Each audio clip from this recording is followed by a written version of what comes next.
안녕하십니까. 유한타증권 김우정 애널리스트입니다. 저는 오늘 기초세미나 펀드 편에 대해서 말씀을 드리도록 하겠습니다. 일단 펀드에 대해서 모르시는 분들이 많아서 펀드를 좀 알아보려고 합니다. 펀드 제 발표 순서는 펀드에 대해서 알아보고요. 그 다음에 그 각각의 펀드 유형들, 그리고 다음 편에서는 자산 배분과 펀드 선택에 대해서 말씀드리도록 하겠습니다. 자, 펀드란 무엇일까요? 예, 말은 많이 들어보셨죠? 많이 들어보셨는데 정확하게 말을 하면 누가? 자산운용회사죠. 자산운용회사가 유가증권 등의 투자를 목적으로, 그러니까 유가증권이라면 주식이나 채권 같은 자산을 말합니다. 유가증권의, 그러니까 펀드의 목적이죠. 투자를 목적으로 증권회사나 은행 등을 통해 저희는 판매회사라고 부르는데요. 쉽게 말하면 가서 가입하시는 곳. 요새는 온라인으로도 많이 하시는데 온라인을 하더라도 어떤 증권회사나 은행을 통해서 가입을 하시잖아요. 돈을 일단 입금을 하고 어떤 펀드를 선택을 해서 그 펀드에 대한 투자 목적서나 이런 걸 읽고 가입을 하시는데 그때 그 가입하시는 곳이 거의 증권회사나 은행 등이고 요때를 그 판매회사로 하고 그다음에 돈은 일반 투자자들이죠. 일반 대중들로부터 자금을 모아 펀드 가입자들. 그러니까 운용을 하더라도 그 펀드에 돈을 맡기는 분들은 굉장히 많죠. 굉장히 다수고 그다음에 주식이나 채권 등에 분산 투자하고 투자 대상입니다.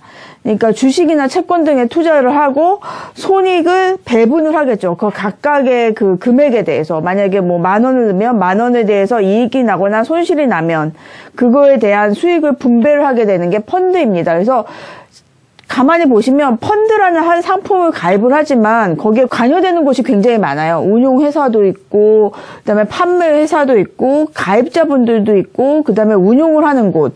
그래서 그거 운용이 어떻게 운용이 되는지에 대해서는 또 제가 말씀을 드리겠습니다. 이제는 펀드의 구조에 대해서 말씀드리겠습니다. 펀드의 구조는 사실 모든 그 관여자들이 한 관여자가 하는 게 아니라 각각 나누어져서 관리를 하게 되는데요. 일단 투자자분들이 자금을 넣게 되면 판매사에서 수탁자죠. 수탁은행인 경우가 많은데 그쪽으로 자금을 넣게 됩니다. 그러니까 자산운용사로는 자금이 가지 않고요. 수탁자 같은 경우에는 그 자산운용사의 운용 지시를 받아서 뭐 주식을 사고 판다든지 채권을 사고 판다든지 하는 행위를 하게 되고 그거에 대한 수익을 관리하게 되는 결과가 나오게 됩니다. 따라서 운용과 판매와 그 맡고 있는 수탁이 다 나누어져 있기 때문에 펀드는 아주 안전하게 투자가 될 수 있고 투자자분들도 안심하고 펀드 투자를 하실 수 있다는, 그러니까 뭐 예를 들어서 뭐 판매사가 좀 뭐 위험에 닥친다든지 뭐 자금이 뭐 어려워진다든지 하는 영향이 있어도 그거와 독립돼서 투자자분들의 자산은 잘 관리가 되고 있기 때문에 전혀 걱정하실 필요가 없고요. 이것을 위해서 안전장치로서 각각 수탁은행과 자산운용사, 판매사가 나누어져서 펀드 자산을 관리하게 되고 있습니다. 펀드의 보수와 수수료에 대해서 말씀을 드리겠습니다. 보수는 투자기간에 비례해서 지속적으로 발생하는 비용이고요. 위탁회사, 운용회사죠. 위탁회사, 판매회사, 수탁회사 모두의 투자기간 동안 계속해서 비용을 발생하게 되고 있고요. 수수료 같은 경우는 판매 수수료와 환매 수수료가 있는데 선취 판매 수수료나 후취 판매 수수료가 있을 경우 일회성으로, 그러니까 한 번 발생하게 되고요. 환매 수수료 같은 경우에도 만약에 펀드마다 다르긴 한데 펀드가 계약 기간이 있을 경우에는 환매 수수료가 그 이전에 환매할 시 일회성으로 발생하게 되어 있습니다. 제가 말씀드렸잖아요. 펀드를 고르는 게 쉽지가 않다고. 유형 자체도 되게 많아요. 주식형 펀드가 있고요. 많이 접하시는 거죠. 국내 주식에 많이 투자를 하는 거고, 채권형 펀드는 국내 채권, 그 다음에 혼합형 펀드는 국내 주식, 국내 채권 요런 데 투자를 하고 그 이외에 또 해외 주식에도 요새 많이 하시거든요. 해외 주식, 해외 채권 요렇게 투자를 하고, 제가 좀 보시면 많이 투자할 관심이 많으신 게 국내 주식 유형이니까 그거에 대해서 말씀을 드리면, 국내 주식형 같은 경우에는 액티브 펀드랑 패시브 펀드로 나눠지고, 액티브 같은 경우에는 크게 성장형 펀드, 가치배당형 펀드, 뭐 기타 테마 펀드라든지 이런 게 있고요. 패시브 펀드는 인덱스 펀드인데 ETF가 지금 포함되어 있습니다. 그래서 일단 각각의 유형에 대해서 말씀을 드리겠습니다. 액티브 펀드는 벤치마크라고 하는데, 벤치마크는 쉽게 말씀드리면 국내 주식 같은 경우는 코스피를 많이 쓰세요. 코스피 200이나 코스피를 많이 쓰는데, 코스피, 그러니까 사실 액티브 펀드라고 해놓고 국내 주식 유형이랑 너무 수익률이나 이런 게 차이가 나면 투자자분들이 좀 당황하시잖아요. 좀 마음에 안 드실 수도 있고. 그러니까 물론 많이 코스피보다 많이 좀 수익률이 나면 상관이 없는데, 많이 좀 떨어지거나 그렇게 되면 왜 국내 주식은 좋은데 내 펀드는 수익률이 안 좋으냐 이렇게 하시니까, 일단 매니저들한테 목표를 주는 거죠. 벤치마크를 줘서 여기만큼은 좀 해주세요. 근데 완전히 패시브랑 액티브의 차이점이라고 하신다는 게, 액티브 펀드는 거기에서 차이가 나요. 만약에 이렇게 벤치마크가 이렇게 가면 이렇게 갈 수도 있고 이렇게 갈 수도 있고, 물론 이 폭이 너무 크지는 않지만, 그런데 패시브 펀드는 거의 비슷하게 가야 됩니다. 벤치마크를. 그러니까 벤치마크보다 초과 성과를 누릴 수도 없지만 많이 마이너스도 안 나는 게 패시브 펀드고요. 액티브 펀드는 성과 차이가 이렇게 날 수가 있습니다. 요 차이에 대한 거는 매니저의 능력인 거죠. 그래서 왜 이렇게 차이가 나냐?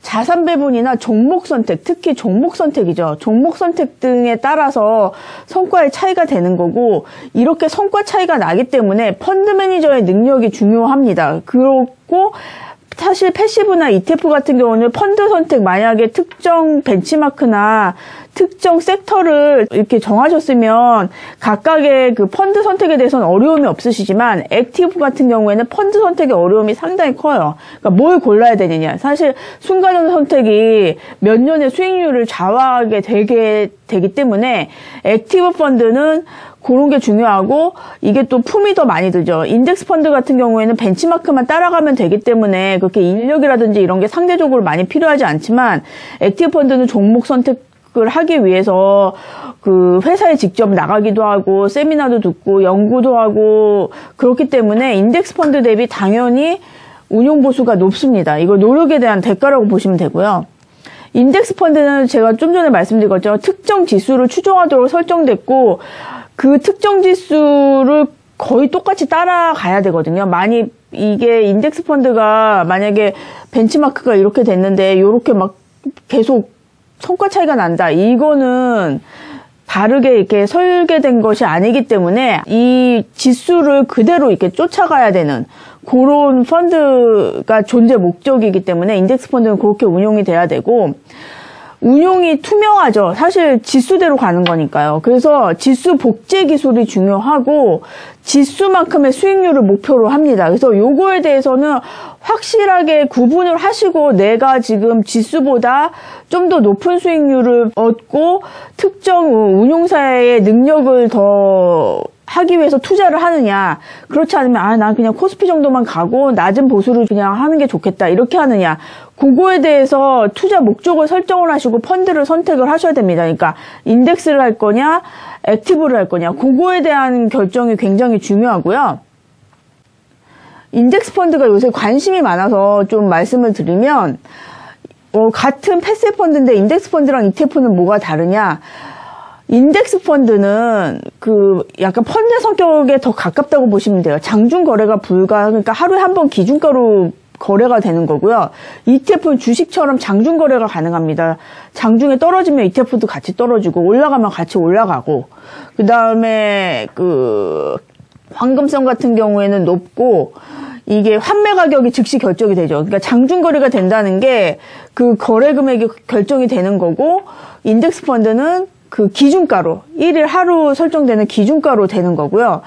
그 보수도 ETF가 상대적으로 더 낮습니다. 그리고 최근에는 보시면 인덱스도 물론 좋기는 한데 ETF 같은 게 굉장히 다양한 상품이 나오고 있고 많이들 선호를 하세요. 그래서 이거 ETF 같은 경우에는 딱히 주식 아니더라도 뭐 선물을 활용해가지고 커머더티, 원자재라든지 아니면 해외 주식이라든지, 요즘은 섹터 펀드도 굉장히 많이 나오고 있고, 뉴딜 펀드나 이런 거 같은 경우에 특정 뭐 업종에 국한돼서도 투자를 하게 되고 이렇게 되기 때문에 ETF 같은 경우 여러 다양한 지수가 생겨나면서 많이 좀 선택의 폭이 커지면서 투자자분들이 많이 지금 좋아하시는 유형이라고 좀 말씀을 드리고요. 주식형 펀드에 대해서 말씀드렸고, 또 채권형 펀드, 또 공모주 펀드, 이런 혼합 펀드들이 있는데요. 요거에 대해서 말씀을 드리면, 채권형 펀드는 채권에 좀 많이 투자를 하는 펀드입니다.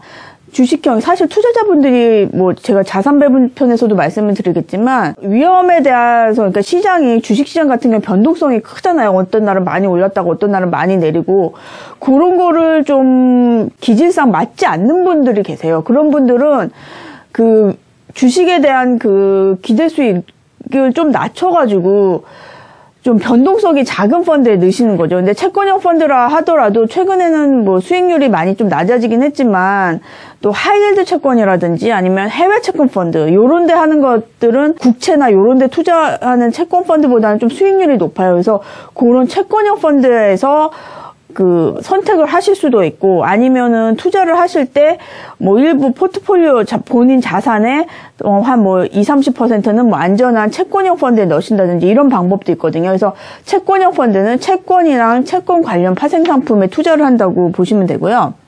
그다음에 혼합형 펀드 이게 그 주식이랑 채권에 같이 투자를 하는 거죠. 그러니까 사실 기대 수익률은 일반 뭐 주식형 펀드보다는 좀 낮을 수 있지만 채권형 펀드보다는 수익률이 높기 때문에 그 중간 정도에서 그 위험을 좀 어느 정도 약간의 위험은 좋지만 너무 변동성이 큰 건 싫다. 이러신 분들이 혼합형 펀드에 하실 수가 있고 혼합형 펀드의 가장 대표적인 유형이 공모주 펀드입니다. 공모주 펀드 같은 경우에는 채권 비중이 70% 정도가 되는 것도 있고, 뭐 40% 정도가 되는 것도 있고, 그다음에 그 주식 자산은 10%, 30% 뭐 요 정도 어떤 거는 높은 거는 좀 더 하는 경우도 있는데 그렇게 채권 자산을 가지고 운용을 하다가 공모주 펀드, 뭐 2020년 같은 경우에 SK 바이오팜이라든지 요런 큰 그 공모가 있었잖아요.